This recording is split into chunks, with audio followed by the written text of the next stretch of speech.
सांगली येथे पूर परिस्थिती निर्माण झाली असून या अनुषंगाने महापालिका प्रशासन व जिल्हा परिषद प्रशासनाकडून नागरिकांना सूचना देण्यात येत आहेत। अनुषंगाने माजी खासदार संजय काका पाटील, माजी आमदार दिनकर तात्या पाटील व माजी जिल्हा परिषद उपाध्यक्ष शिवाजी उर्फ पप्पू भैया यांनी आज ठिकठिकाणी पूर परिस्थितीची पाहणी केली व नागरिकांना सूचना देण्यात आल्या।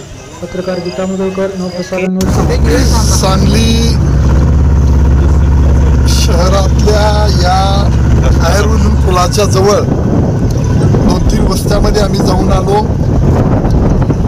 आता नदीमध्ये आम्ही ह्या सगळ्या मंडळींच्या मदतीनं थोडीशी पाहणी करायला बाहेर पडलोय, तेव्हा या कृष्णा रॉयल जो यांचा बोटिंग क्लब आहे, ती मुलं अतिशय धाडसानं चांगल्या पद्धतीनं अनेक वर्ष या ठिकाणी या सगळ्या पुराच्या कामामध्ये सातत्यानं सहकार्य करतात।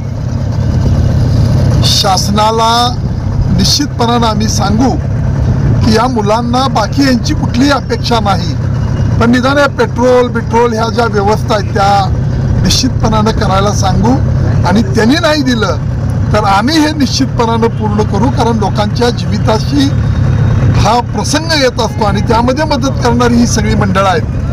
तेव्हा महानगरपालिकेच्या माध्यमातून मागं केली होती, आता निश्चितपणानं त्यांना सांगू, करायला लावू, आणि जर त्यांना काय अडचण आल्या तर आम्ही स्वतः त्यामध्ये या क्लबच्या वतीनं जी काम करणारी मुलं आहेत, मंडळ आहेत, त्यांना निश्चितपणानं पेट्रोलसाठी सहकार्य केलं जाईल, ही विश्वासाची भूमिका या निमित्ताने मी व्यक्त करतो।